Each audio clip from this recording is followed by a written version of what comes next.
A homeless 73-year-old followed her late husband's compass into an abandoned plane and found the secret he never told her. The morning Martha Ellison lost her home, she thought the hardest part was walking away from the porch where she'd spent 42 years. She was wrong.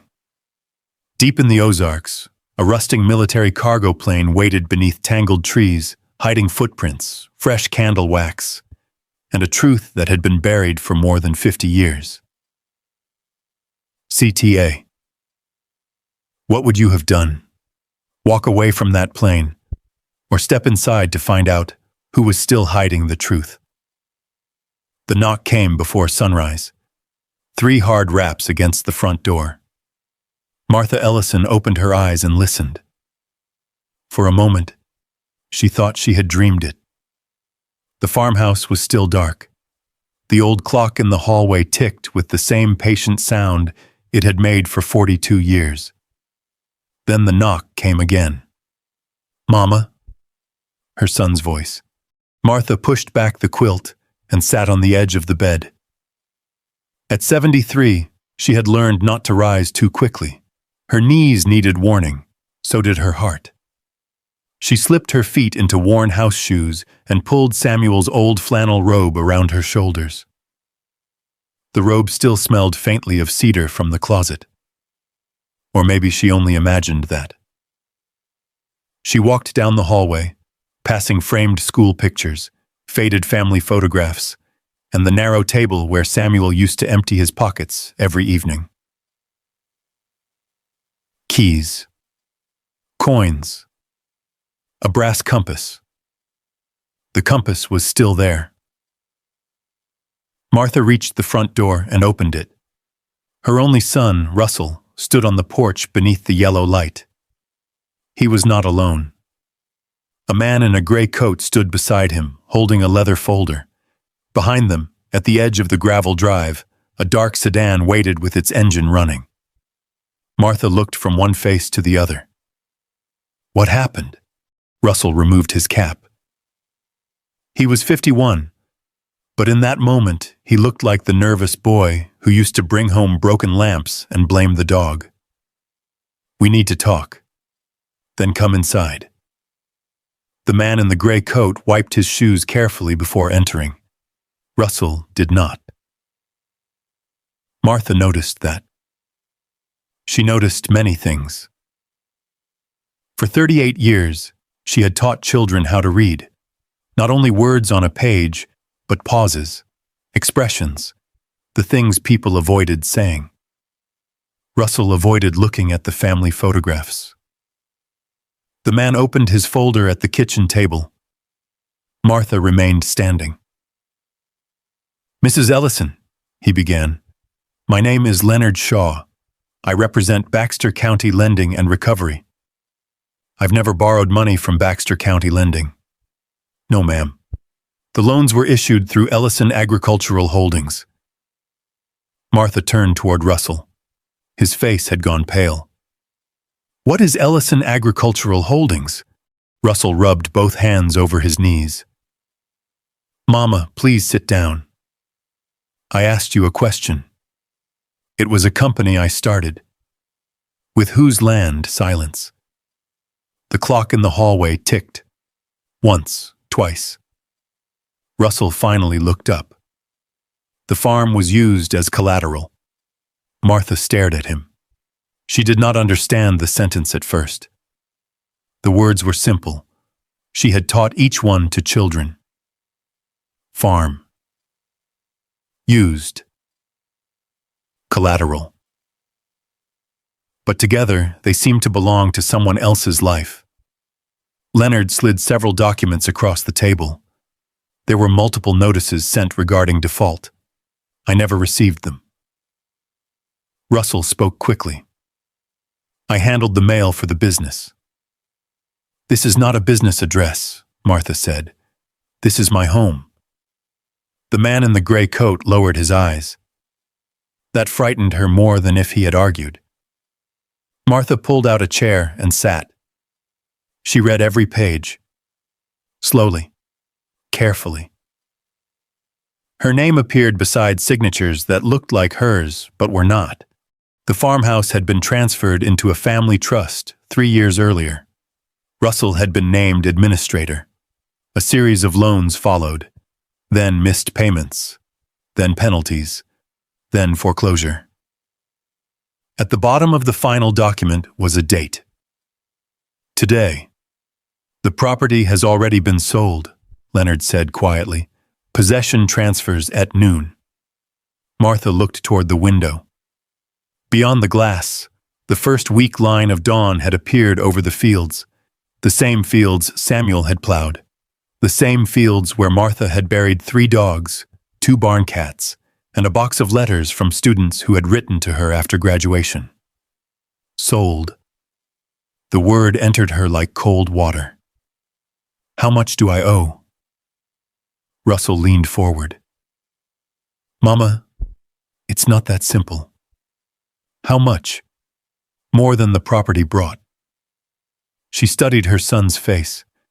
There were new lines around his mouth, a stain on his shirt cuff. His left hand trembled slightly. For one brief moment, she almost reached for him. Then she saw another paper inside the folder. A brochure. Green hills, white rocking chairs. Smiling older people beneath the words, Pine Haven Assisted Living. Martha lifted it. What is this? Russell exhaled as if he had been waiting for the question. I found you a place. You found me a place. It's good, Mama. It's clean. They have nurses, activities, 3 meals a day. I cook my own meals. You can't stay here. I know that now. You shouldn't be alone. Martha looked at him for a long time. She remembered Russell at 6, feverish and small in her arms. At 17, standing in the driveway with Samuel's truck keys. At 32, asking for money after his first business failed. At 46, promising this next investment would be different. She had believed him because mothers often mistake hope for evidence. When were you going to tell me? She asked. Russell swallowed. I'm telling you now. No, you're collecting me now. Mama, did you pack my things? His eyes moved toward the hallway. That was answer enough. Martha rose. The kitchen seemed smaller than it had an hour ago. She walked to the bedroom. 2 cardboard boxes sat near the dresser. Someone had gone through her drawers. Her clothes had been folded badly. Samuel's shirts were missing from the closet. She opened the top box. Inside were framed photographs, winter sweaters, her Bible, and a ceramic apple given to her at the last class she had taught. 38 years in a school. 42 years in this house. Reduced to 2 boxes chosen by someone else. On the bed sat a weathered brown suitcase. Martha had carried it on her honeymoon. The leather corners were cracked now, and one brass latch stuck unless pressed from the side. She opened it. Russell had packed sensible things. Nightgowns, slippers, medicine, a hairbrush. He had not packed Samuel's letters. Martha crossed to the dresser and removed the bottom drawer. Beneath a layer of old scarves lay a narrow bundle tied with blue ribbon. Samuel's handwriting covered the envelopes. She placed them in the suitcase. Then she returned to the hallway table. The brass compass rested in its familiar place. Samuel had given it to her on their 25th anniversary. He had polished it before wrapping it in newspaper, because he could never find proper gift paper. So you'll always know where home is, he had said. She had laughed. The farm was visible from every road for miles. A white house, a red barn, and 2 cottonwood trees leaning toward each other. She had never needed a compass to find it. Until now. Martha picked it up. The brass felt cold in her palm. She pressed the release. The lid opened with a soft click. The needle trembled, turned, settled north. Something caught beneath the inner rim. A thin corner of paper. Martha frowned. She carried the compass to the window, where the growing daylight was stronger. Using the pin from her collar, she eased the paper free. It had been folded 6 times. The creases were yellow with age. Her fingers began to shake before she opened it. She knew the handwriting.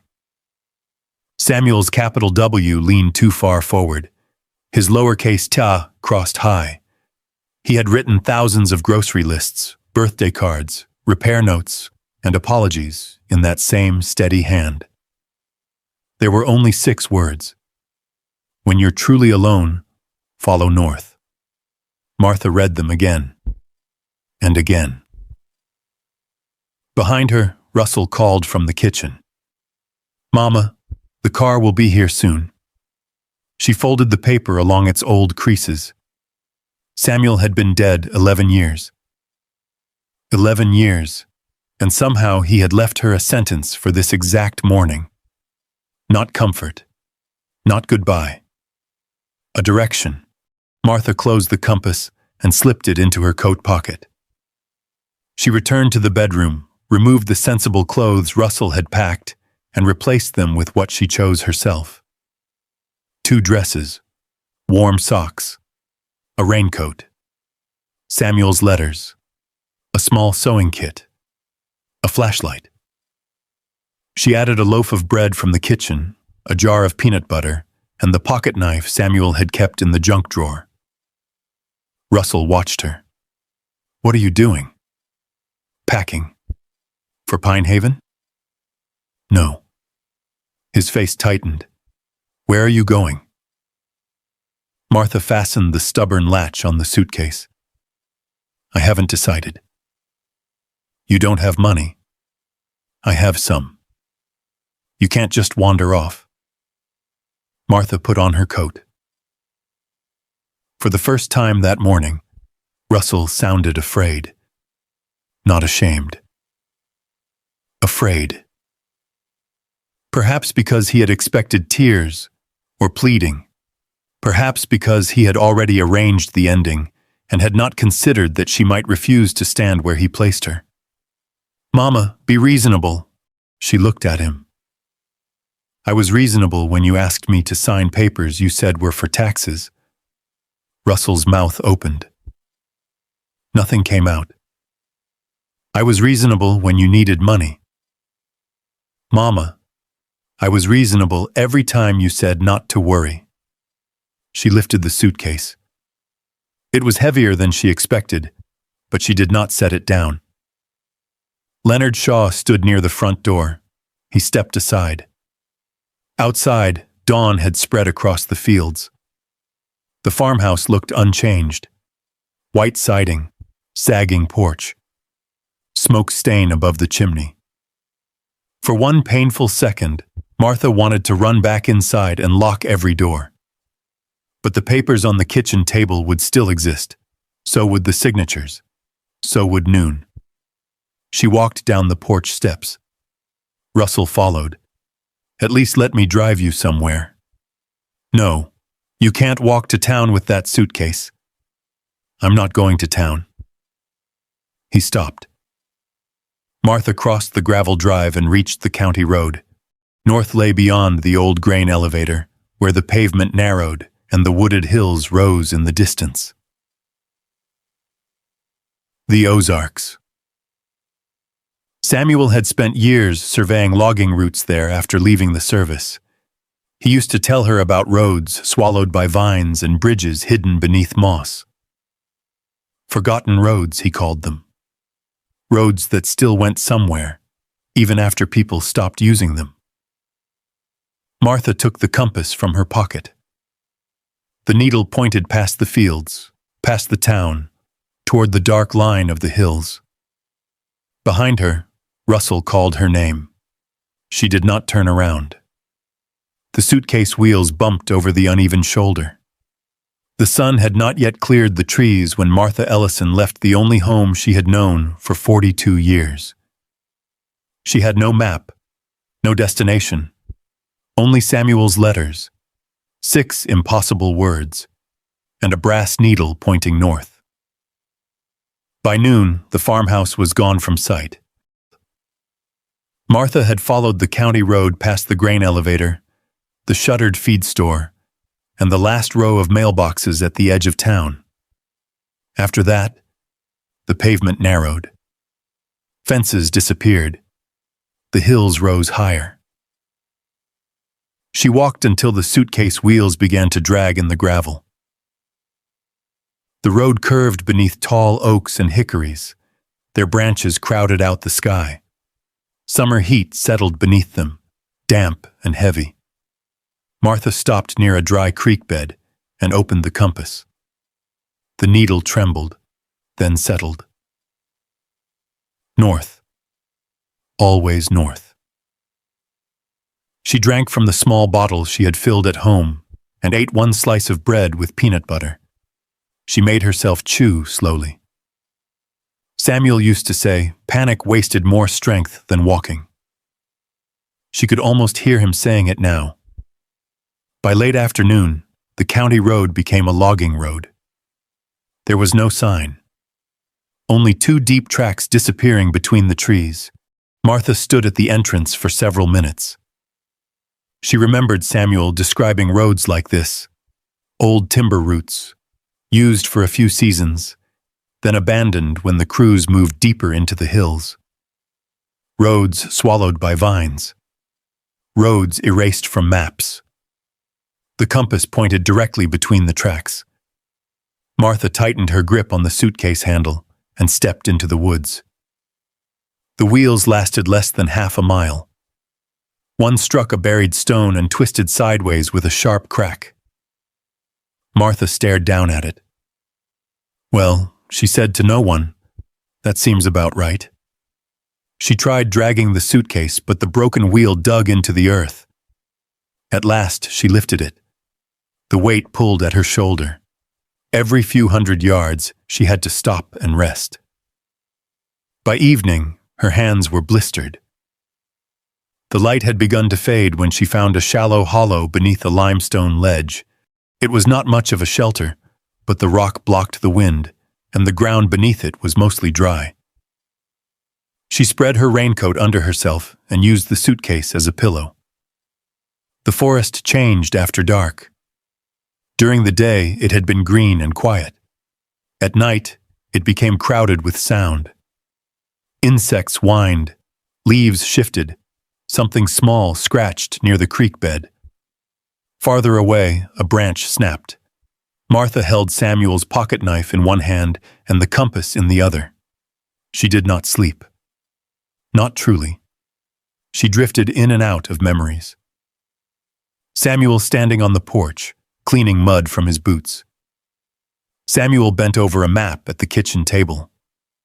Samuel telling her that a person could become lost by walking in circles while believing they were moving forward. At dawn, Martha rose stiffly. Her back ached, her left ankle had swollen, the bread was damp from the night air. Still, the needle pointed north. She followed. The second day was harder. The logging road split twice. At the first fork, one trail sloped toward running water. The other climbed through dense brush. Martha checked the compass, the harder path. Of course. She left the suitcase hidden beneath a fallen cedar and carried only what she could fit into Samuel's old canvas shoulder bag. The letters, food, flashlight, raincoat, water, compass. She told herself she would return for the suitcase, but even as she covered it with branches, she knew she probably would not. The realization struck her more sharply than expected. That suitcase had crossed the threshold of her farmhouse as a young bride. Now she was leaving it beneath a dead tree. Martha rested one hand on the cracked leather. Then she stood and walked away. By mid-morning, clouds gathered over the hills. The air became still, no birds, no wind, only the distant roll of thunder. Martha moved faster. The old trail narrowed until it was barely visible. Ferns covered the ground. Thorny vines caught at her skirt. Twice she had to crawl beneath fallen trunks. She began to wonder whether Samuel's note had ever been meant as an instruction. Maybe it had been a private joke. Maybe it had meant something only to him. Maybe grief and humiliation had taken 6 ordinary words and turned them into a command. She stopped beneath a tree and opened the compass again. North. The needle held steady. Martha looked ahead. Nothing but forest. Then she noticed a line that did not belong. Too straight. Too dark. It appeared between the trees perhaps 50 yards away, half hidden beneath vines. At first she thought it was a cliff. Then lightning flashed above the hills.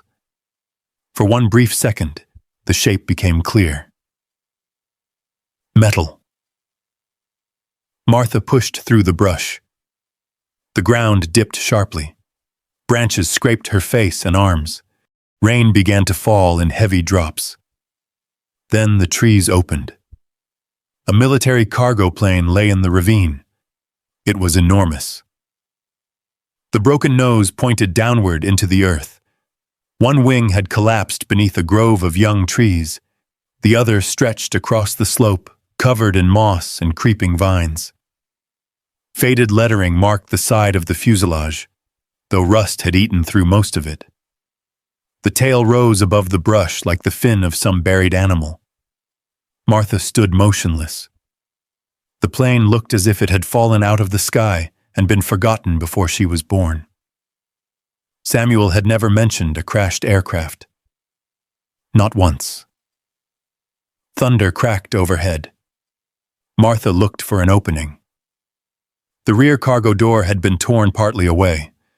A narrow gap remained between the warped metal and the ground.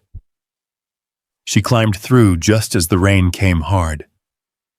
Inside, the air smelled of rust, wet leaves, and something older. Oil, perhaps, or burned wiring. Martha switched on the flashlight. Rows of metal ribs curved along the fuselage. Torn cables hung from the ceiling. The floor slanted toward the damaged nose. Water tapped against the skin of the aircraft. The sound echoed through the empty body. Martha moved slowly. She tested each step before placing her full weight on it. Near the rear wall, she found a dry section of floor and set down her bag. Then he saw the footprints, small, bare. They crossed the dust near the opposite wall. Martha crouched carefully. The prints were sharp around the edges. Recent. Rainwater had not washed them away. Dust had not settled inside them. Someone had walked through the plane not long ago. She followed the prints with her flashlight.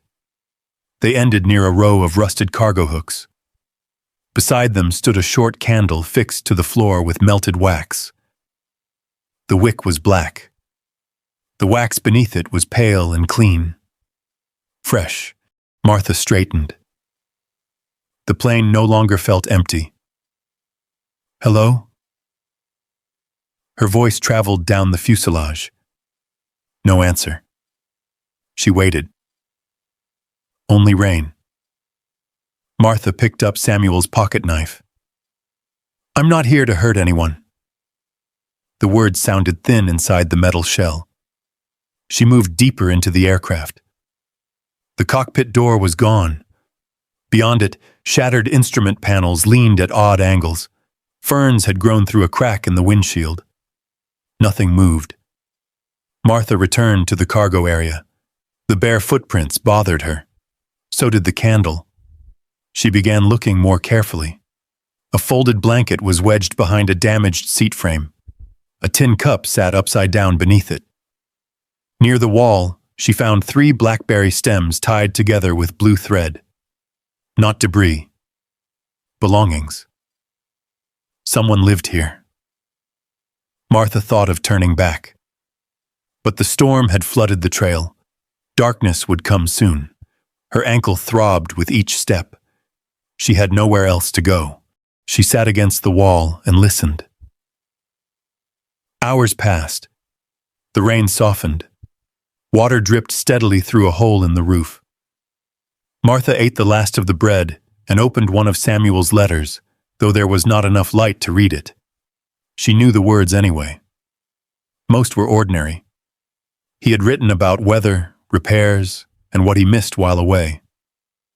Samuel had never been a man of grand speeches. That made the note in the compass feel stranger. When you're truly alone, follow north. North had brought her here, to a plain that should not have existed, to footprints without a person, to a candle no one had lit. Martha closed the letter. Something scraped beneath the floor. She froze. The sound came again. Careful. Not an animal clawing at metal. A shift of weight. Martha rose, ignoring the pain in her ankle. She aimed the flashlight downward. The beam moved across bolts, rust stains, and loose panels. Near the center of the cargo bay, 4 long scratches marked the floor. Parallel lines. Fresh metal showed beneath the rust. Martha knelt. One rectangular section sat slightly higher than the rest. A concealed panel. She ran her fingers along the edge. The panel had been moved recently. Martha inserted the tip of the pocket knife into the narrow seam and pressed. Nothing. She tried the opposite side. A soft click sounded beneath her hand. The panel lifted less than an inch. Cold air rose through the opening. Martha set the flashlight beside her and pulled with both hands. The metal protested, then gave way. Beneath it was a ladder. Only 3 rungs were visible before darkness swallowed the rest. Martha lowered the flashlight into the opening. A cramped space lay below the cargo floor.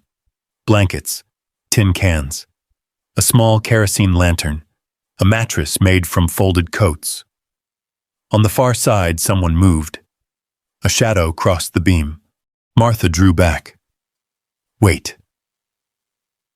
The figure darted through a narrow opening beneath the forward bulkhead. By the time Martha climbed down, the space was empty. She searched behind the blankets, beneath the coats, along the walls. No one. Only a second exit, barely wide enough for a child, leading through a gap torn in the underside of the fuselage. Rain-darkened leaves trembled beyond it. The occupant had escaped into the forest. Martha sat on the lowest rung. Her heart beat hard against her ribs.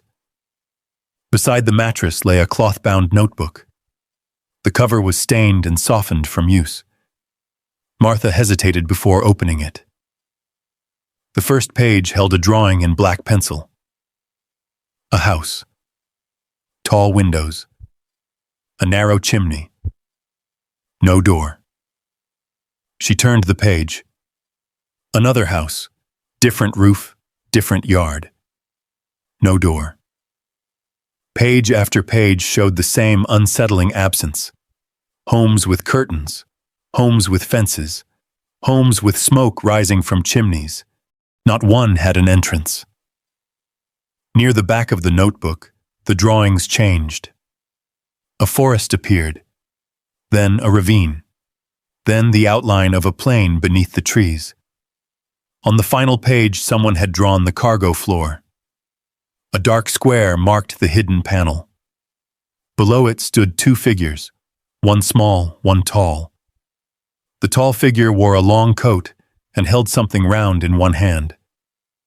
Martha looked down at the brass compass resting in her palm. Outside, a branch snapped. She lifted her head.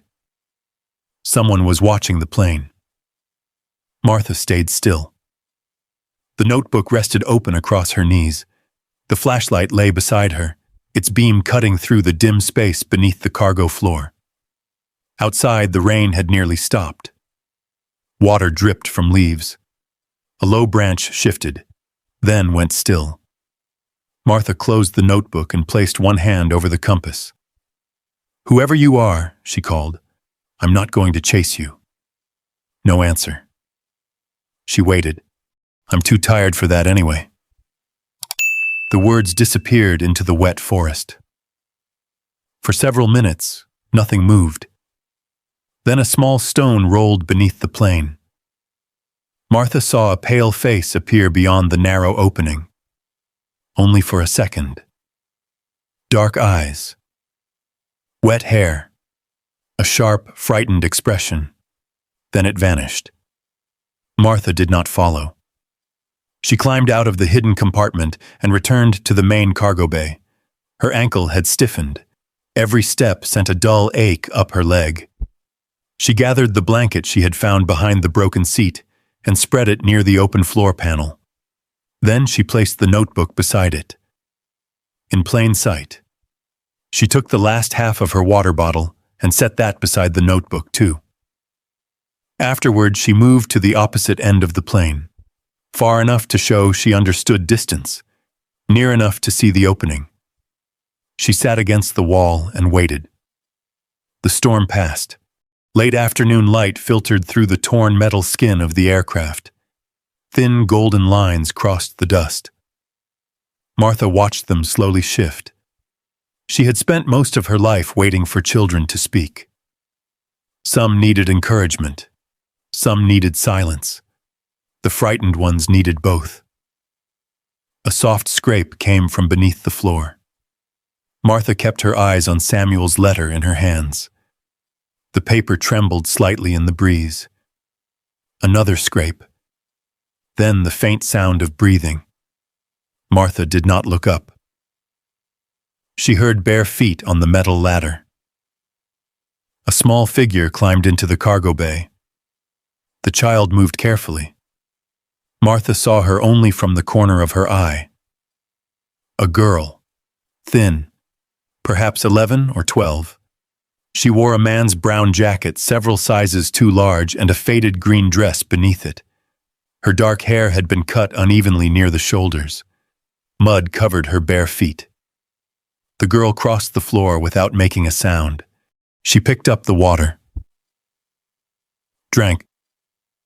Not greedily. In measured swallows. Then she took the notebook and stepped backward. Martha looked up at last. The girl froze.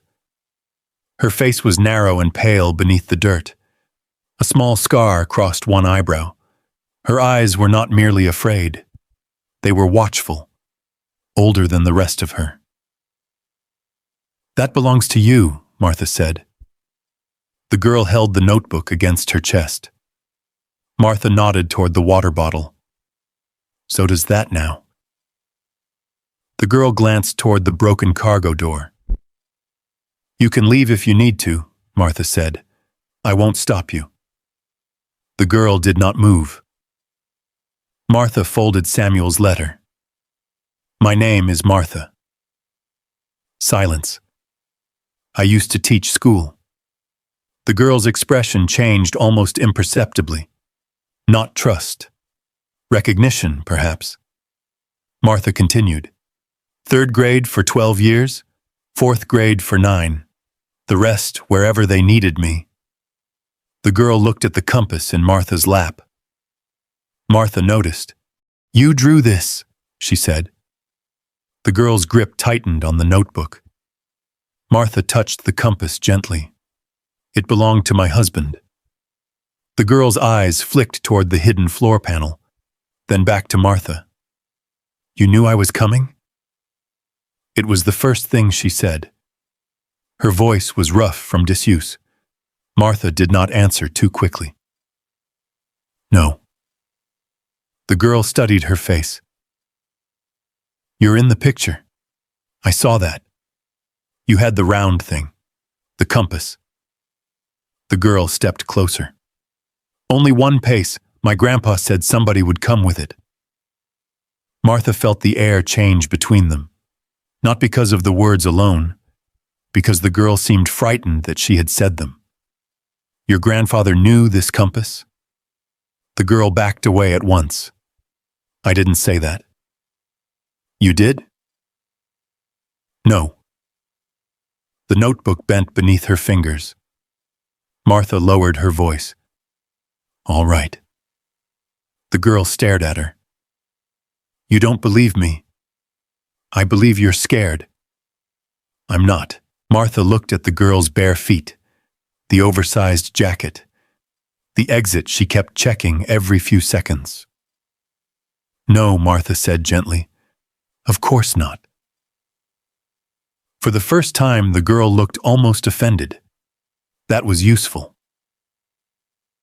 Fear could make a child disappear. Annoyance sometimes made one stay. Martha shifted against the wall. My ankle is hurt, she said. I won't be going far tonight. The girl's eyes dropped to the swelling above Martha's shoe. You walked here? Yes. From where? Town. That's stupid. Martha nodded. It may have been. The girl watched her, uncertain what to do with the agreement. Then she slipped through the cargo door and vanished. Martha let out the breath she had been holding. She remained inside the plane as evening settled. The temperature dropped quickly after sunset. Cold air moved through the torn fuselage. Martha wrapped the blanket around her shoulders and tried to ignore the hunger twisting beneath her ribs. She had almost drifted to sleep when something struck the floor near her foot. She opened her eyes. A tin cup lay on its side. Inside were blackberries. Fresh ones. Martha looked toward the cargo door. No one was there. She ate slowly. The berries were tart and cool. When she finished, she placed the cup beside the hidden panel. Thank you, she said. No answer came. The next morning, Martha woke to the smell of smoke. She sat up sharply. A small fire burned inside an old metal can near the rear opening. The girl crouched beside it, feeding in narrow strips of dry bark. You'll smoke us out, Martha said. The girl glanced at a hole in the fuselage roof. It goes up. Martha watched the thin ribbon of smoke disappear through the opening. You've done that before. The girl shrugged. Beside the fire lay 2 roasted roots and a handful of nuts. The girl pushed one root toward Martha. What is it? Wild potato. Martha examined it. That is not a wild potato. The girl gave her a suspicious look. Then don't eat it. Martha broke off a small piece. It tasted earthy and bitter, but edible. Not a potato, she repeated. The girl almost smiled. Almost. Martha ate the rest anyway. The child stayed near the fire for 10 minutes before leaving again. That became the pattern. She appeared. She disappeared. She returned with water from somewhere beyond the ravine. She never explained where she went. Martha did not ask.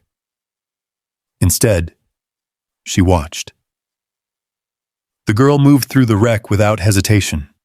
She knew which sections of floor would hold weight and which would sag. She stored food in a sealed ammunition box beneath the hidden compartment. She had tied small bits of thread near the openings so she could tell whether anyone had entered. She slept lightly, always facing the exit.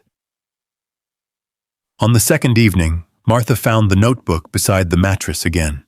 This time, she asked permission before touching it. May I look? The girl sat across from her, knees drawn to her chest. Why? Because you notice things. The answer seemed to surprise her. After a pause, the girl pushed the notebook forward. Martha turned the pages slowly. The houses were drawn with care. Not childish squares with triangle roofs. These had shingles, porches, drain pipes, cracked windows, bent fences. The first house had 2 tall front windows and a narrow chimney on the left. The second had the same. So did the 4th. And the 7th. Different trees surrounded them, Different weather filled the skies, but the house itself was nearly identical. Martha looked at the girl. "Have you lived in this one?" The girl's face closed. Martha pointed to the repeated window pattern. "You drew it more than once. They're not the same. The chimney leans to the right in each one." The girl pulled the notebook closer. Martha let it go. "I taught children who drew what they remembered," she said. "Sometimes they changed the colors, sometimes the people, but they kept the parts that mattered." The girl stared at the fire. Martha looked again at the houses. Everyone was sealed. No front door, no back door, not even a gate in the fences. "Why are there no doors?" she asked. The girl's jaw tightened. Houses don't need doors. How do people get inside? They're already inside. And how do they get out? The girl looked at Martha then. Her eyes were flat. "They don't." Martha felt a chill that had nothing to do with the evening air. She did not ask another question. Later, as the girl slept beneath the plane, Martha studied the last pages by flashlight. The drawings of the forest were more detailed than she had first realized. One showed a split oak beside 3 stones. Another showed a narrow stream curving around a ridge. A third showed a square building without a roof. The plane appeared in only 2 pictures. In one, it was hidden by trees. In the other, it was drawn open, its cargo floor lifted. A dark shape stood beneath it. Martha turned the page. There was a man with a cane. His face had been erased so many times the paper had torn. Beside him stood the girl. Behind them was the same repeated house. 2 tall windows, a narrow chimney, no door. Martha closed the notebook when she heard movement. The girl was awake. "You shouldn't look when I'm sleeping. You gave me permission. I changed my mind." Martha handed it back. The girl snatched it away. "What should I call you?" Martha asked. The child hesitated. "Nothing. That will make conversation difficult." "I don't want conversation. Then I'll need something to say when I warn you about snakes." The girl frowned. "There aren't snakes in here.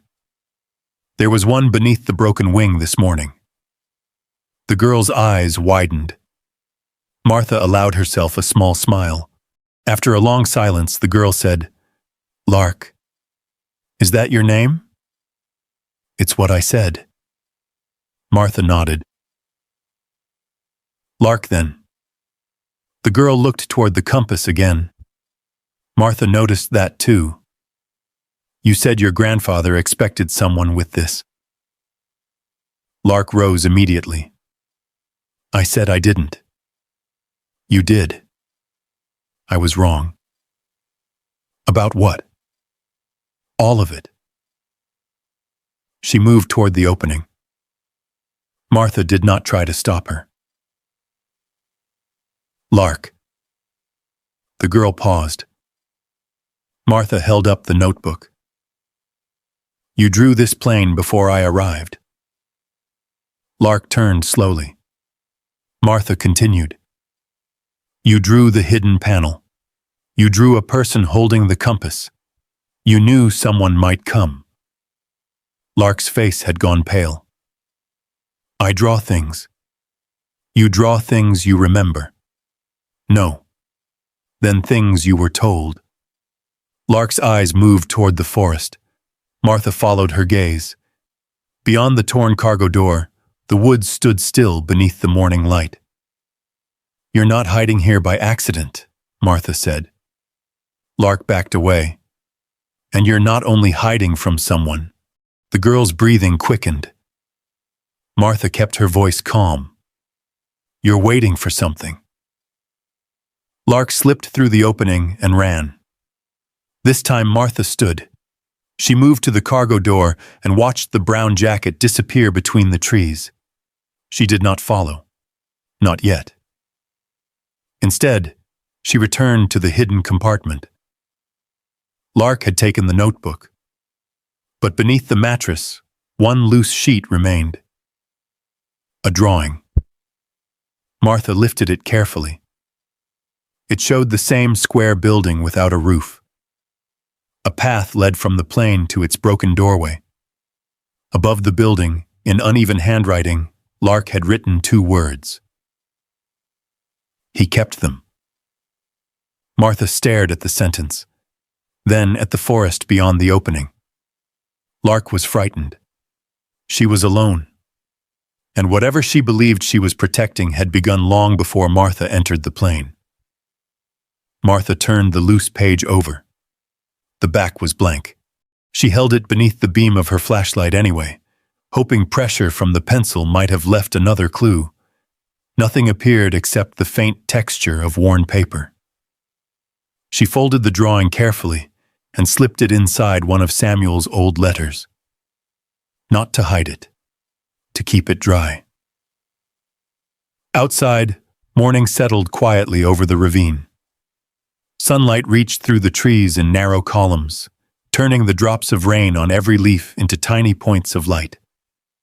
The plain looked peaceful now, almost harmless. If Martha had stumbled across it from another direction, she might have believed it had rested there untouched for 50 years. But she knew better. Someone had swept sections of the cargo floor. Someone had stored food beneath it. Someone had drawn maps. And somewhere nearby, a frightened girl was guarding a secret she barely understood. Martha climbed out through the broken cargo opening.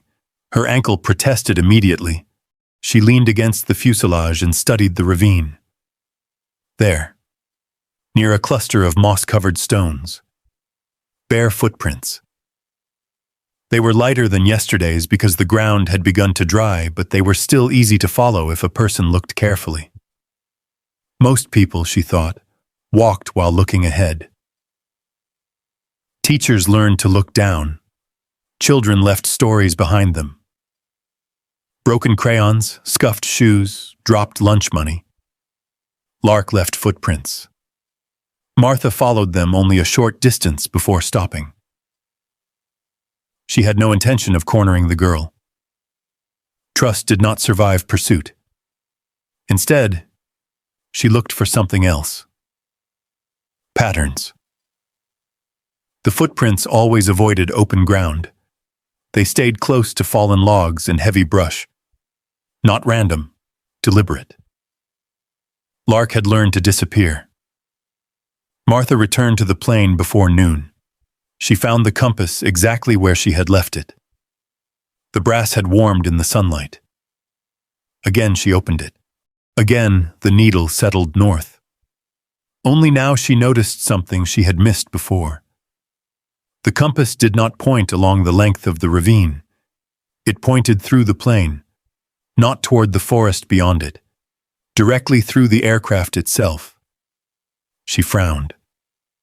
Samuel had worked with machinery all his life. When something failed to make sense, he measured it. Martha smiled despite herself.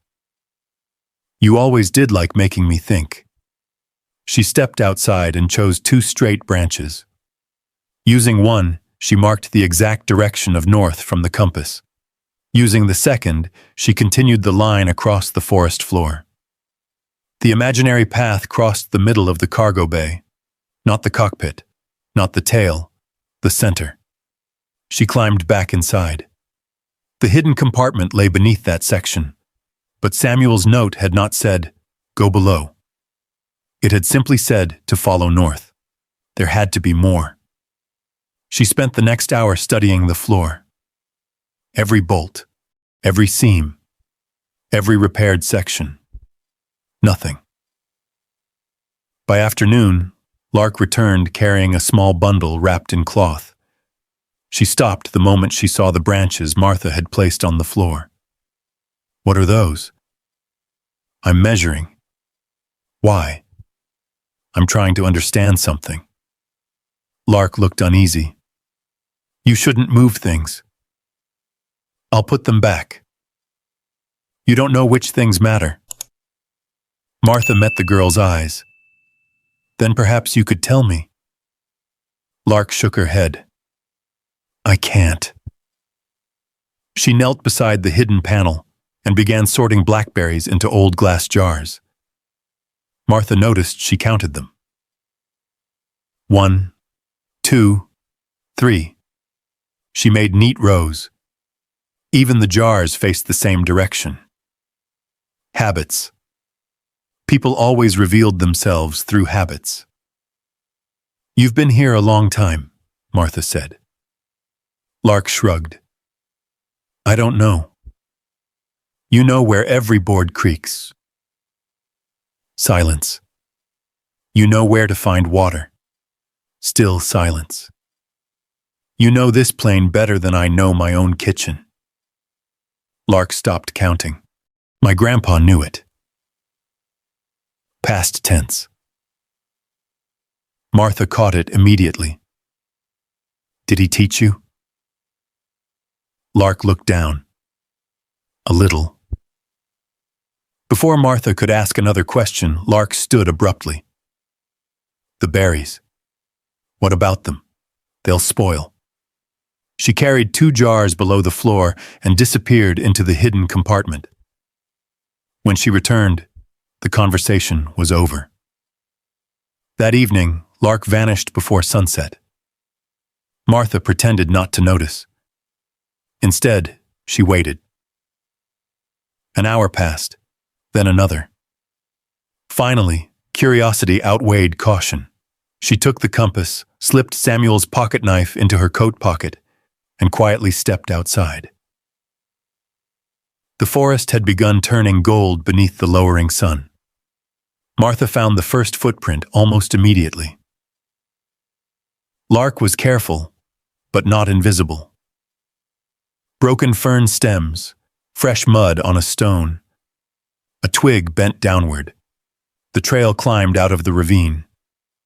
Martha moved slowly. Not because she feared being caught, because she wanted to remember the path. Twice she stopped and looked back toward the plain. It vanished surprisingly quickly beneath the trees. No wonder no one had found it. Or perhaps they had.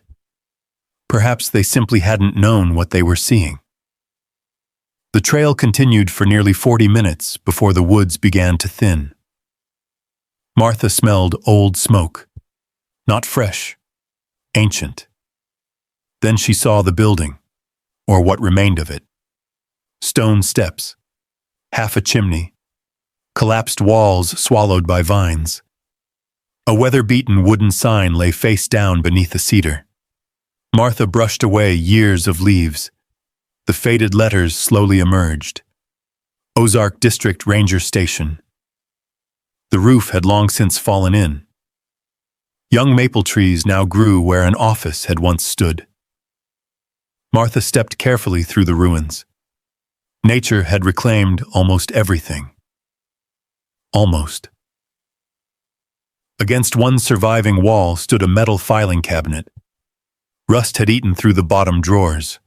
The top drawer remained closed. Martha tugged once. Nothing. Twice. It opened with a groan that echoed through the empty building. Inside lay water-damaged folders tied with twine. Most fell apart in her hands, but several remained readable. Maintenance reports. Fire patrol maps. Road surveys. She carried them into the sunlight. Many pages were ruined. Some still held clear ink. One folded map caught her attention. It showed old logging roads stretching across the hills. Someone had circled one route in red pencil. The line ended at a symbol marked simply Emergency Landing Strip. Martha's pulse quickened.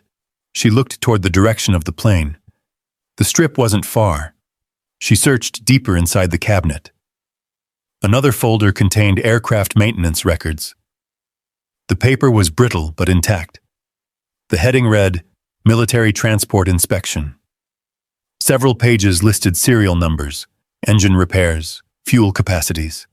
Then a black and white photograph slipped onto the ground. Martha picked it up carefully. It showed the cargo plane. Brand new. Its paint gleamed. Men in uniforms stood beneath one wing, smiling toward the camera. The tail number matched the faded numbers still visible on the wreck. There was no doubt. It was the same aircraft. She turned the photograph over. A handwritten date. October 1971. Nothing else. Thunder rumbled faintly somewhere beyond the hills. Martha gathered everything into a neat stack. She noticed one final object lying beneath the cabinet, a narrow brass ruler. Samuel used to carry one almost exactly like it when measuring lumber. She smiled at the coincidence, then stopped smiling. The ruler wasn't important. The measurement was. Back at the plane, she spread the maintenance diagrams across the cargo floor. She placed the photograph beside them. Then she opened the compass once more. North. Always north. She laid the compass on top of the diagrams. The needle crossed the printed outline of the aircraft. Not toward the cockpit. Not toward the hidden compartment Lark used. Toward a section of the cargo bay that appeared perfectly ordinary. Martha looked from the compass, to the drawing, to the photograph, then back to the floor beneath her feet. Samuel hadn't been sending her to the Ozarks. He hadn't even been sending her to the plane. He had been sending her to something inside it. Something hidden so carefully that even after discovering the secret room beneath the floor, she had still not found what he wanted her to see. Behind her, a twig snapped outside the cargo door. Martha turned. Lark stood frozen at the edge of the ravine. Her face had gone white. She wasn't frightened because Martha had followed her. She was staring at the old ranger station map spread across the floor. "You went there," Lark whispered. "I did. You weren't supposed to." "Why?" Lark looked toward the center of the cargo bay, then back at Martha. Her lips parted as if she wanted to warn her. Instead, she stepped backward into the trees. "Don't keep looking," she said softly. They never wanted anyone to find it. Then she disappeared into the forest once again. Martha remained where she was. The words lingered in the quiet long after Lark was gone. They. Not he. Not my grandfather. They. It was the first time the frightened girl had hinted that whatever happened to the plane involved more than one person. Martha slowly folded the ranger station map and laid it beside the faded photograph. She looked once more at the compass. The needle never wavered. North. Steady. Patient.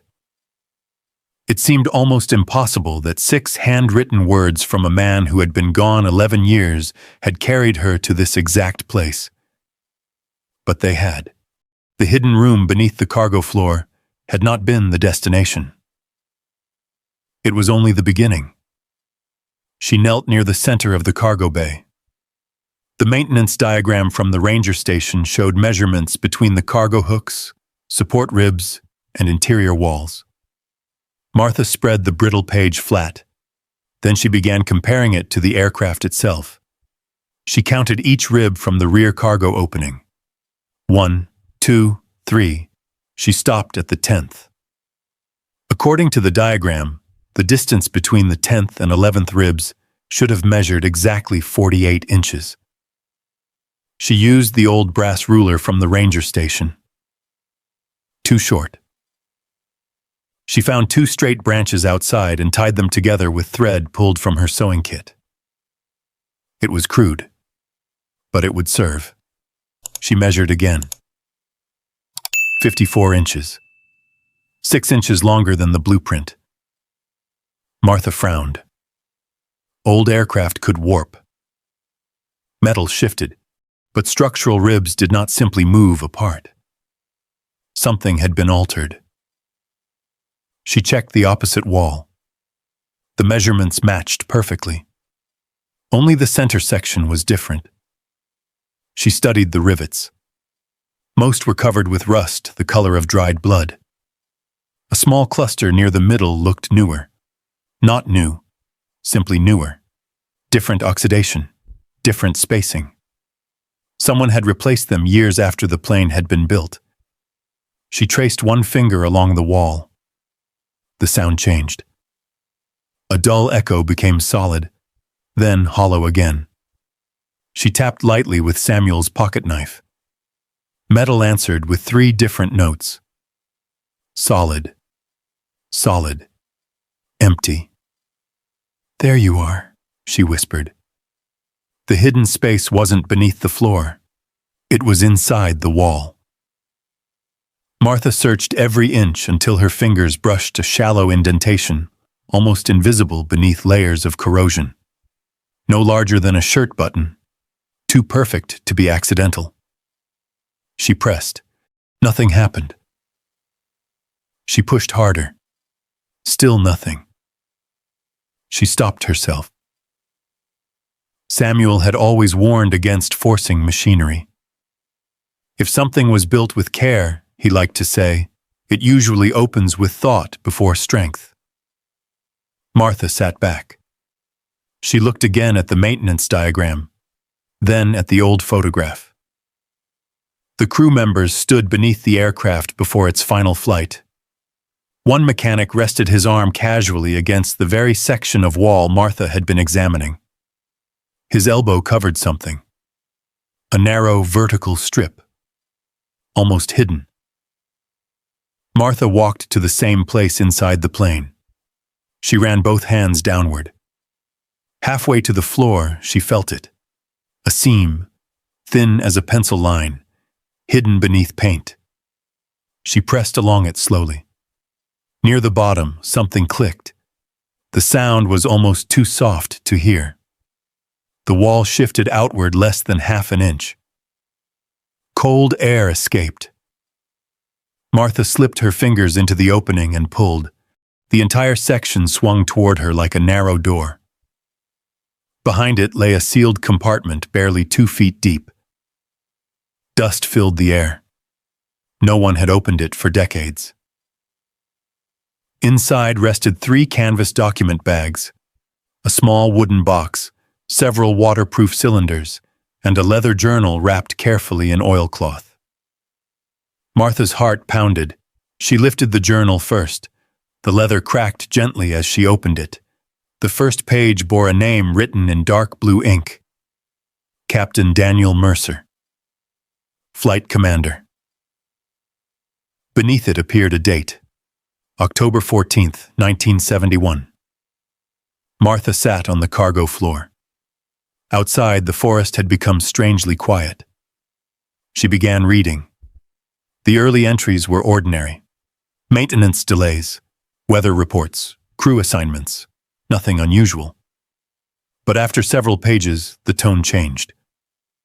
Mercer no longer wrote about flying. He wrote about cargo, not crates, not equipment.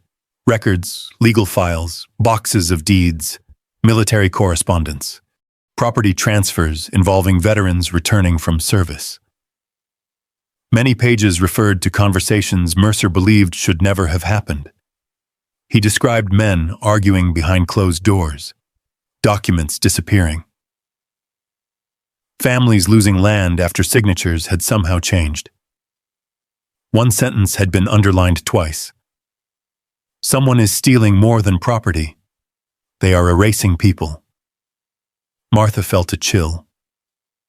She turned another page. Mercer described refusing orders to destroy certain records. Instead, he planned to transport copies to federal investigators. He trusted only a handful of people. The next pages became hurried. The handwriting slanted sharply. Crew warned. Possible surveillance. Route changed. If this journal is found, the sentence ended abruptly. Several pages had been torn away. Martha searched the bottom of the compartment. No missing sheets. Whoever removed them had done so decades earlier. She opened one of the canvas bags. Inside were bundles of folded correspondence sealed with military stamps. Another contained black and white photographs. Families standing proudly beside farms. Veterans receiving deeds. The backs of many photographs carried later notes. Property condemned. Transfer disputed. Owner deceased. Files missing. Martha carefully returned everything to its place. Only the journal remained in her lap. Near the final section, she found another list of names. Mechanics, pilots, investigators, witnesses. Most had small check marks beside them. One name did not. Samuel Ellison. Martha stopped breathing. She looked again. The letters remained exactly the same. Samuel Ellison. There could be no mistake. Her husband's full name, written in Captain Mercer's own hand. No explanation. No description. Only one brief notation beside it. Knows where they are. Martha read the line again. Then again. Her hands began to tremble. Samuel had never served as a pilot. He had never spoken about this aircraft. He had never mentioned Captain Mercer. Yet somehow the commander of a military transport had trusted him with something important enough to record inside a hidden journal. Martha closed her eyes. Memories drifted back. Samuel studying maps after supper. Samuel disappearing for several days every autumn on survey work. Samuel once refusing to answer when she asked why he always carried the brass compass. At the time, she had accepted his smile.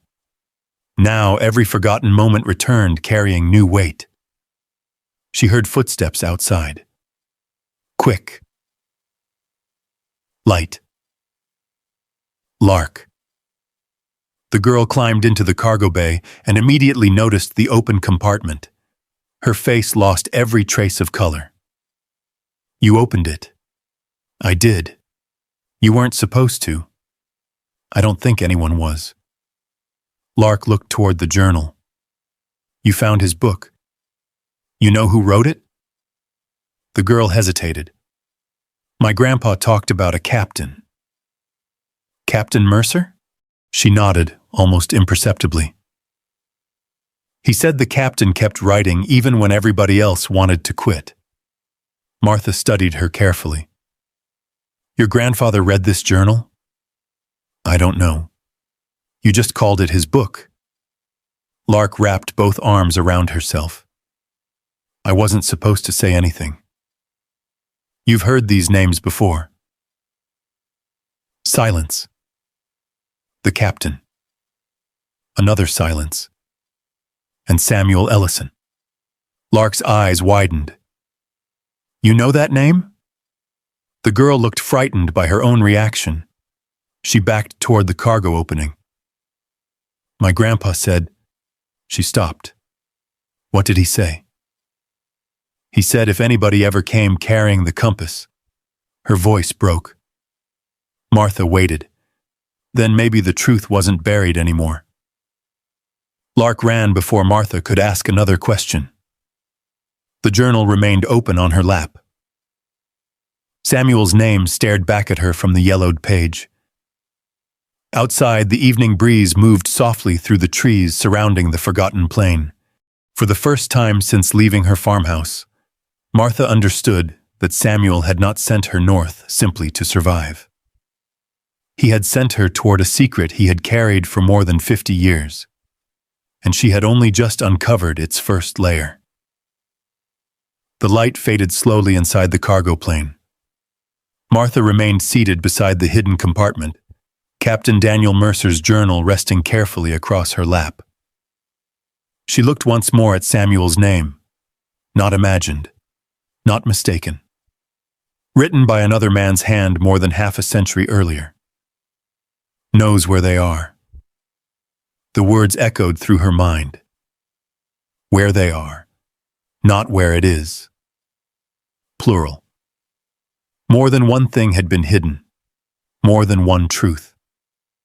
Martha reached for her canvas shoulder bag and untied the faded blue ribbon around Samuel's letters.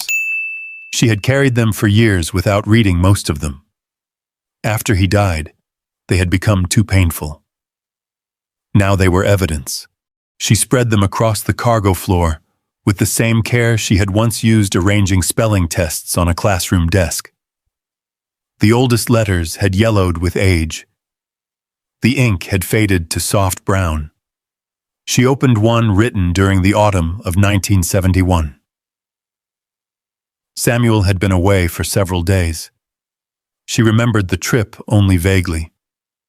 He had told her he was surveying timber access roads for a contractor. At the time, she had believed him without question. Now she read every sentence differently.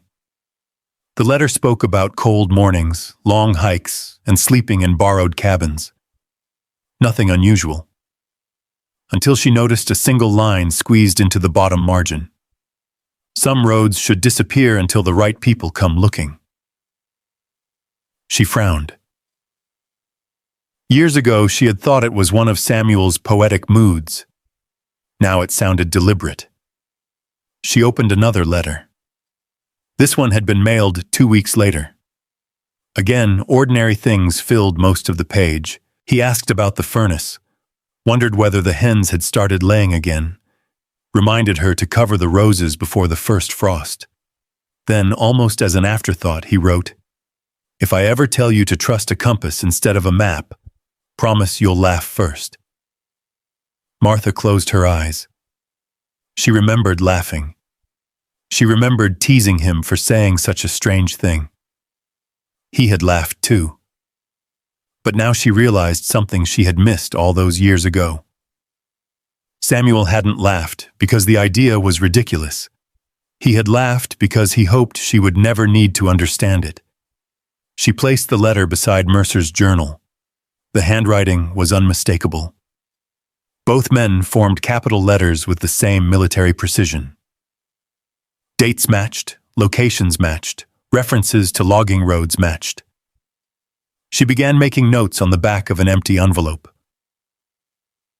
October 1971. Mercer diverted flight. Samuel surveying Ozarks. Crash followed. Documents hidden. Compass given years later. Nothing appeared accidental anymore. She opened another of Samuel's letters. This one had no envelope. She recognized it immediately. He had never mailed it. She had found it folded inside one of his work jackets after his funeral and assumed he had forgotten to send it. The page contained only a few paragraphs. Most discussed ordinary repairs around the farm.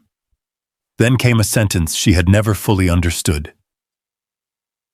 If I ever fail to explain certain things, remember this. Silence sometimes protects people better than honesty. At the time, grief had made her angry. She had nearly thrown the letter away. Now she read it again. Silence. Not deception. Protection. She looked back at Captain Mercer's journal. Near Samuel's name were several other names marked with dark pencil check marks. Samuel's alone remained untouched. Why? Because Mercer never saw him again, or because Samuel had continued protecting the records after the crash? The thought settled heavily over her. Lark returned just before dawn. She climbed through the broken cargo opening, carrying a dented kettle filled with water. She froze when she saw the letters spread across the floor. You've been awake all night. So have you. Lark set the kettle down. You read everything? Not everything. Martha smiled gently. Only enough to know your grandfather remembered more than you think. Lark looked uncertain. My grandpa remembered pieces. What did he tell you? The girl sat near the hidden compartment, keeping several feet between them. He used to say people forget on purpose. What did he mean? I asked once. And he said forgetting is easier than admitting somebody did something wrong. Martha considered the answer. It sounded like something an older man would say after carrying disappointment for many years. What was your grandfather's name? Lark hesitated. Ben. Ben what? I don't know. You don't know his last name? He never told me. Martha believed she was telling the truth. Not because of the words, because of the confusion in her eyes. Lark genuinely did not know. Did he ever mention Captain Mercer? Sometimes. What did he say, that the captain wouldn't burn the papers? Martha's attention sharpened. Burn them? Lark nodded. They wanted everything destroyed. They? The girl shrugged helplessly. I don't know who. Did Ben know? He said names weren't safe. The answer fit the journal. Mercer had written of men demanding records disappear. Samuel had hidden them instead. Martha looked once more at the compartment. 3 canvas document bags remained untouched. She carefully opened the second. Inside lay dozens of folded property deeds, each attached to military service records. She noticed something peculiar. Several veterans appeared twice. 2 deeds. Different signatures. Different ownership histories. One family somehow lost land they had legally received years earlier. Another veteran's property had been transferred after his death, even though military records showed he was still alive at the time. Martha compared document after document. The pattern repeated. This wasn't random, she whispered. Lark looked up. What? They weren't stealing farms one at a time. She laid several deeds side by side. They created new ownership papers. Why? So no one would ask questions. The girl's brow furrowed. Martha pointed toward one signature. Look here. Lark leaned closer. This signature is supposed to belong to the same county clerk. She pointed at another deed. So is this one. They're different. Exactly. Lark stared at the pages. The letters don't match. They don't.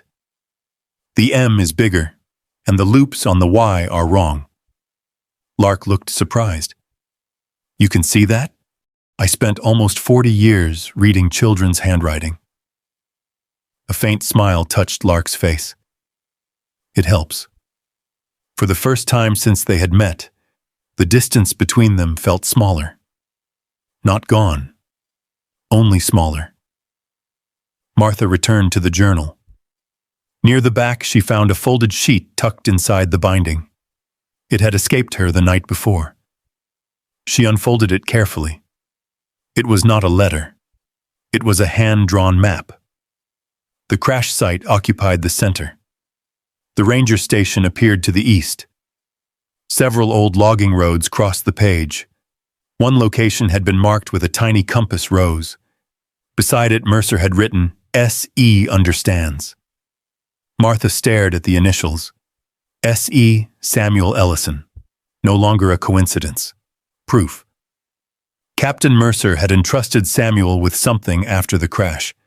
Not because Samuel happened to be nearby, because Samuel understood the plan. She remembered countless evenings when Samuel returned home exhausted after spending days surveying. He always cleaned his boots before entering the house. Always stored his maps in the workshop instead of the kitchen. Always carried the brass compass. She had accepted every explanation because she loved him. Love often asked fewer questions than curiosity. Now she wished she had asked one more. Just one. Lark watched Martha quietly. Are you sad? Martha folded the map. A little. Because he lied? She thought about the question for a long moment. Then she shook her head. No. Then why? Because he carried something heavy all those years. And you didn't know. No. The words hurt more than she expected. Not because Samuel had hidden the truth, because he had hidden the burden. She pictured him sitting alone on the porch after supper, staring toward the northern hills. How many times had he been remembering this place? How many times had she mistaken silence for simple tiredness? She gently wrapped Mercer's journal back inside the oilcloth. Then she placed Samuel's letters beside it, side by side. Two men connected by decades. One had written the history. The other had protected it.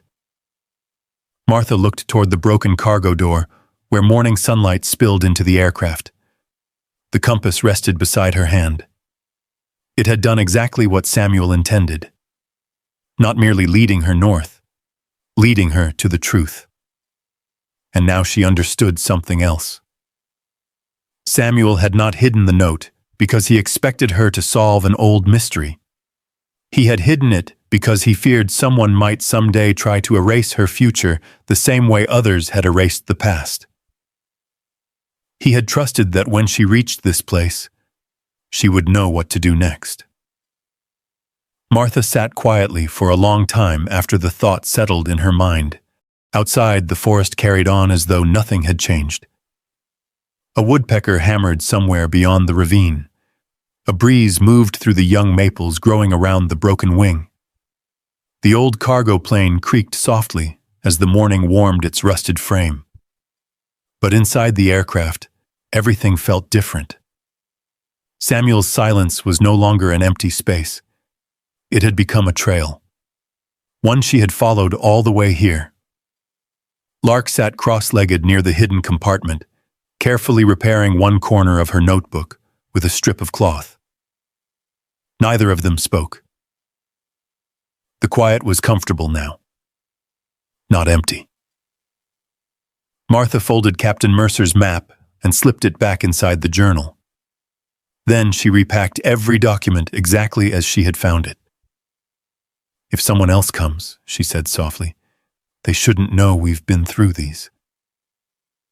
Lark looked up immediately. Someone will. You sound certain. I am. Why? People always come after they hear things.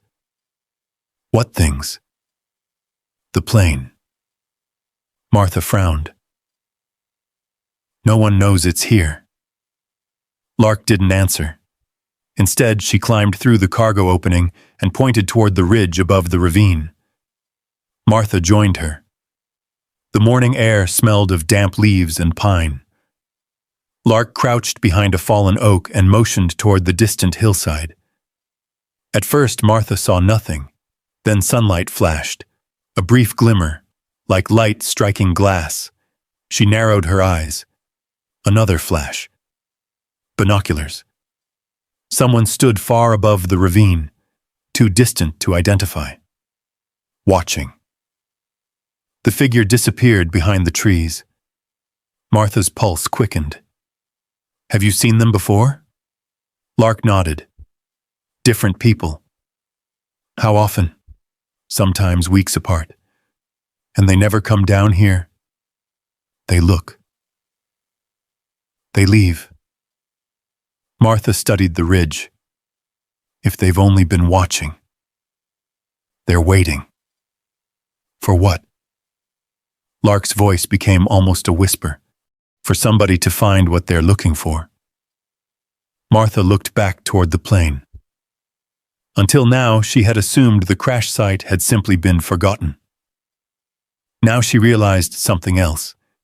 It had been remembered. Quietly. Patiently.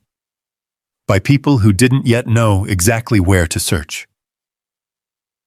That afternoon, Martha climbed back into the cargo bay and examined every document again. This time she wasn't searching for history. She was searching for names, County offices, survey records, property transfers, anything connected to the present. One folded packet caught her attention. Unlike the military papers, it contained photocopies made years later. Someone had added them after Captain Mercer hid the original files. The pages were newer, cleaner. Martha compared the paper. The copies couldn't have been older than 20 years. Someone else had found this compartment before, but had left the originals untouched. Why? She turned to the first page. A property transfer. Then another. Then another. The same legal description appeared repeatedly. Different owners. Different dates. One tract of land had somehow changed hands 6 times in 11 years. Martha unfolded the ranger station map beside the deeds. Every parcel surrounded the northern edge of the forest, including the ridge where she had seen the distant figure. She traced the boundaries with one finger, the old logging roads, the abandoned landing strip, the plain. Everything sat inside the same region, not random, connected. She heard footsteps outside, heavy ones, not Lark's. Martha closed the journal immediately. Lark appeared in the doorway a heartbeat later. She wasn't frightened. She was alert. Hide. Who is it? I don't know. Martha helped slide the false wall shut. The hidden compartment disappeared behind rusted steel once again. The journal vanished. The canvas bags vanished. Samuel's history vanished. Only moments later, voices drifted through the trees. 2 men. Laughing. One carried a hiking stick. The other wore an orange cap. Hikers, they emerged into the ravine, talking loudly. Told you there was something down here. I thought you meant an old truck. Both stopped when they saw Martha standing beside the cargo door. The older of the two removed his cap. Well, I'll be. I didn't expect anybody living out here. I'm not living here, Martha replied. Just resting. The men introduced themselves as weekend hikers from a nearby town. They admired the wreck from a distance. One took several photographs with his phone. Martha felt a knot tighten in her stomach. Lark remained hidden beneath the floor, perfectly silent. Folks are going to want to see this, the younger man said. I've never heard about a military plane crashing here. When did it happen? I don't know, Martha answered truthfully. We just stumbled across it. The hikers stayed less than 15 minutes before continuing down the trail. Martha watched them disappear. She already knew what would happen. Pictures would spread. Questions would follow. The forgotten plane would not remain forgotten much longer. 2 days later, the first official vehicle arrived. A white county pickup stopped near the old logging road. Martha watched from behind the broken fuselage. 3 people climbed out. One wore a sheriff's department windbreaker. Another carried surveying equipment. The third held a clipboard. They approached cautiously. Mornin', the deputy called. We're checking reports of an aircraft wreck. Martha stepped into view. We found it by accident. The deputy smiled politely. We'll need everyone to clear the area until ownership is determined. Ownership. Federal government, most likely. The surveyor began walking around the wreck, placing bright orange flags in the ground. Martha noticed something. He ignored the damaged wing, ignored the cockpit, ignored everything except the center of the cargo bay, exactly where the hidden compartment lay behind the wall. She watched him carefully. He wasn't surveying the plane. He already seemed to know where he wanted to look. When the deputy's attention shifted elsewhere, Martha quietly stepped closer. The surveyor unfolded a property map. Only half a second was enough. She recognized one of the parcel numbers. It matched a copied deed she had seen inside the hidden compartment. Impossible. Unless. The surveyor folded the paper before she could read more. But she had seen enough. That evening, after the officials left, Martha spread the copied deeds across the cargo floor once again. Lark sat beside her. "What are you looking for?" "A mistake." She compared the survey map she had glimpsed with Captain Mercer's property records. Then she compared the legal descriptions. Then the boundary markers. Finally, she stopped. "There." Lark leaned closer. "What?" "This deed says Parcel 12 begins at Miller Creek." She opened another document. "This survey says it begins at Dry Creek. Is that important?" "They're two different streams." Lark frowned. So whoever copied these records changed the boundary.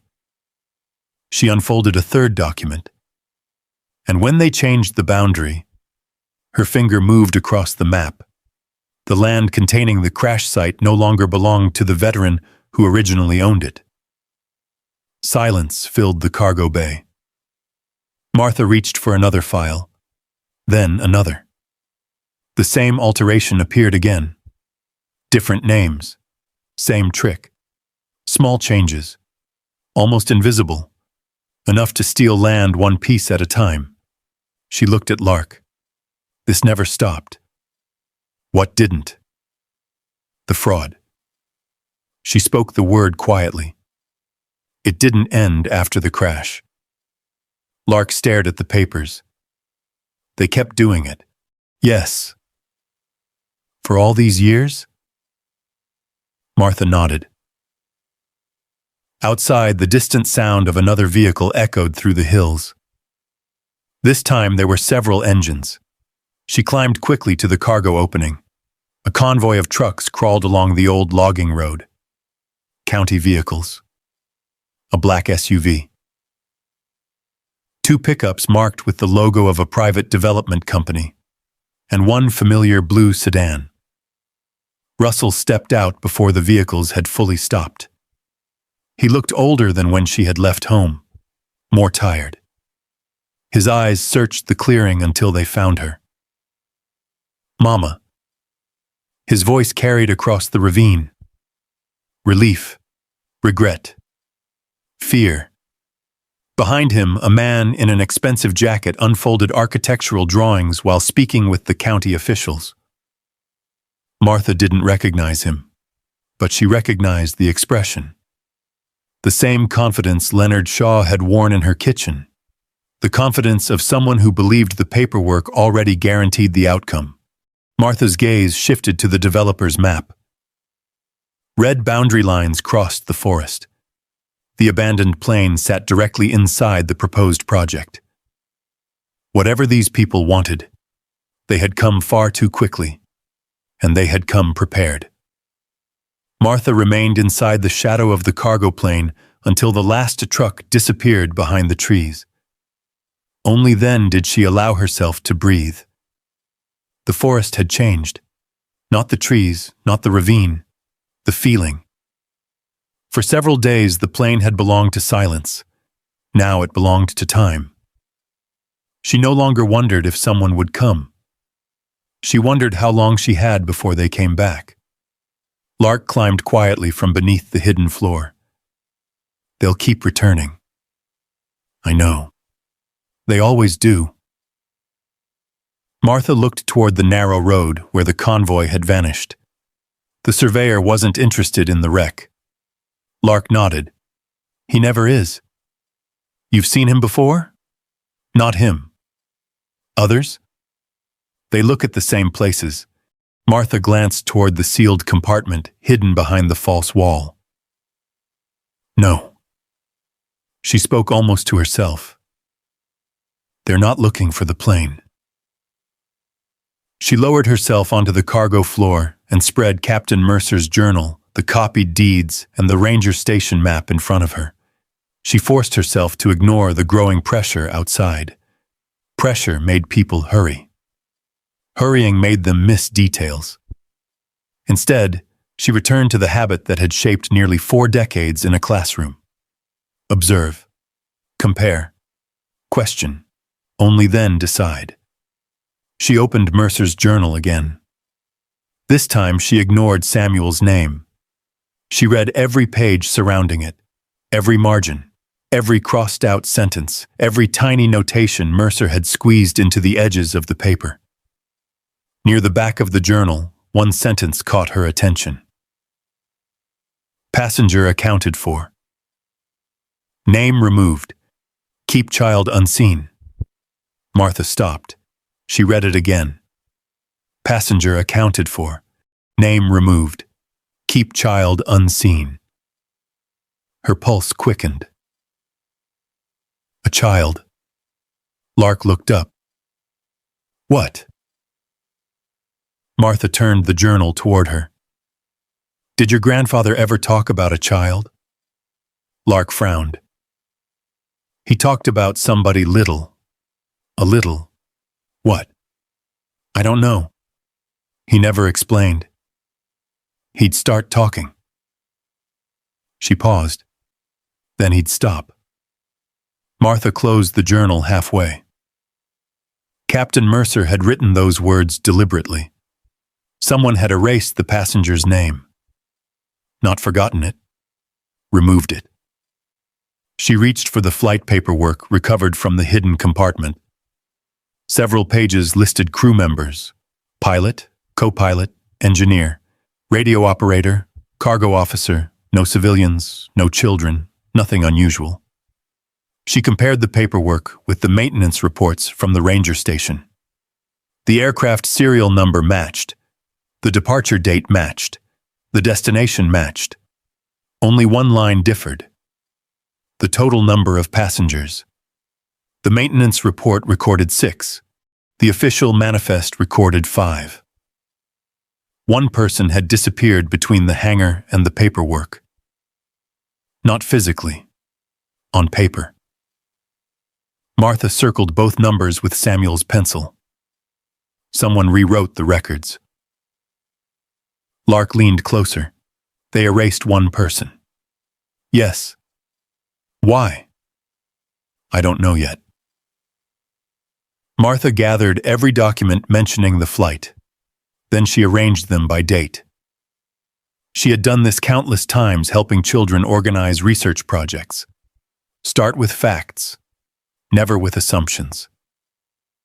The earliest document showed routine maintenance. The next confirmed the flight crew. The next described the cargo. Then came Mercer's journal. Finally, the copied deeds added years later. One piece still didn't fit. The passenger. She looked at Lark. You said your grandfather remembered pieces. He did. Did he keep anything? The girl's eyes drifted toward the hidden compartment. No. Think carefully.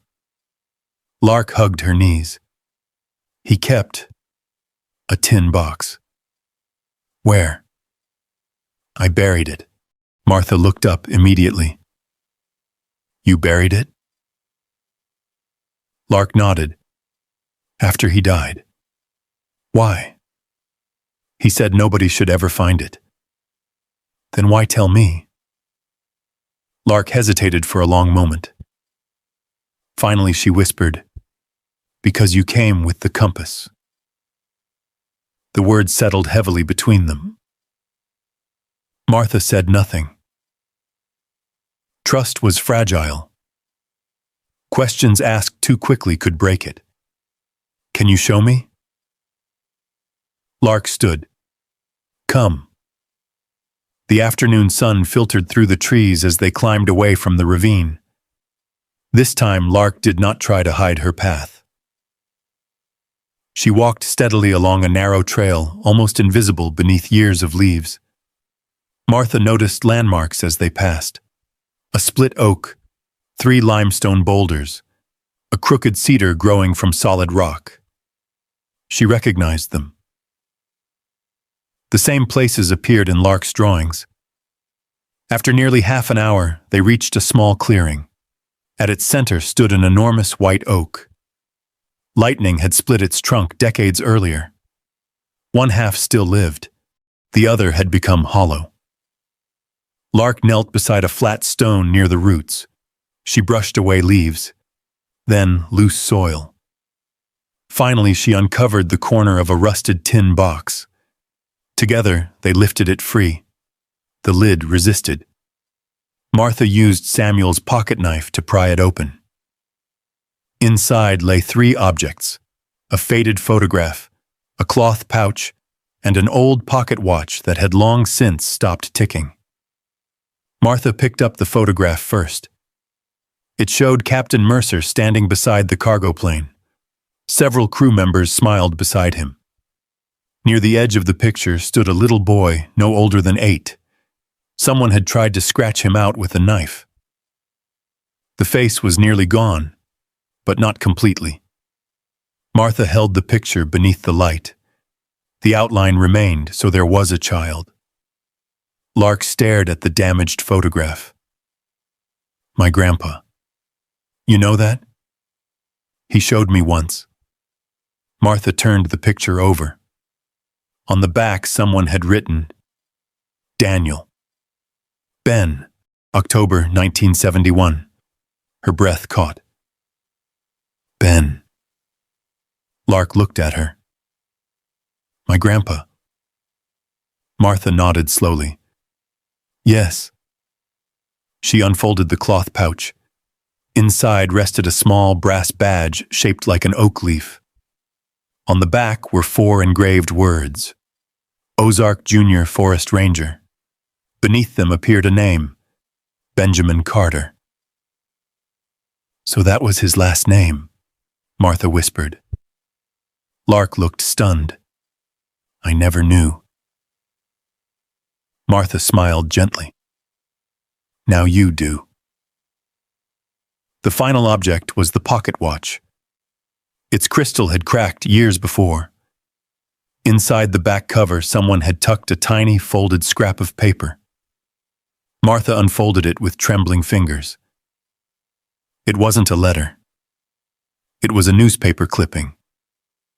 Most of the print had faded. Only one headline remained readable: "Local ranger dies after search for missing aircraft." Beneath the headline was a photograph. The same little boy. Older now, standing beside an elderly man in a ranger's uniform. Benjamin Carter and his father. Martha read the article slowly. Benjamin had survived an unidentified aviation accident as a child. His father, a forest ranger, spent years searching for evidence connected to the crash before dying during a winter search operation. Benjamin continued looking long after everyone else abandoned the effort. "He inherited it," Martha said quietly. Lark looked up. "What?" "The search." She folded the clipping carefully. "Your grandfather didn't spend his life hiding." She looked toward the distant ravine. "He spent it trying to find what Captain Mercer protected." Lark's eyes filled. "He always said somebody had to remember." Martha reached across the tin box and gently took the girl's hand. "You remembered." Lark shook her head. "I didn't know what I was remembering." "You remembered enough to come back." The girl looked toward the photograph. "I thought he just liked the woods." Martha smiled sadly. "He loved the woods." She paused, "But I think he loved the truth even more." The late afternoon breeze stirred the branches overhead. For a long moment, neither of them spoke. The forest itself seemed to be listening. Then Martha noticed something else: the photograph. Benjamin stood beside Captain Mercer, but his right hand rested on someone just outside the edge of the picture. The photograph had been torn. Another person had once stood there, someone important enough to remove completely. Martha looked back at Mercer's journal in her bag, then at Samuel's letters, then at the torn edge of the photograph. The missing passenger had survived. Benjamin had survived. But someone else had stood beside him that day. Someone whose absence had been carefully preserved for more than 50 years. And whoever had torn away that final piece of the photograph had known exactly what they were trying to erase.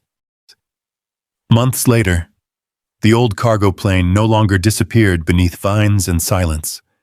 Children walked through it with guides. Veterans stood quietly beside Captain Daniel Mercer's journal. Samuel's brass compass rested in a glass case, its needle still pointing north, as if it had never stopped waiting for Martha to arrive. She paused before the display one last time. All those years, she had believed the compass was meant to help someone find a place. Instead, it had helped the truth find the one person who would refuse to look away. Across the room, Lark sat at a wooden table with a box of colored pencils. She finished another drawing, smiled to herself, and carried it over.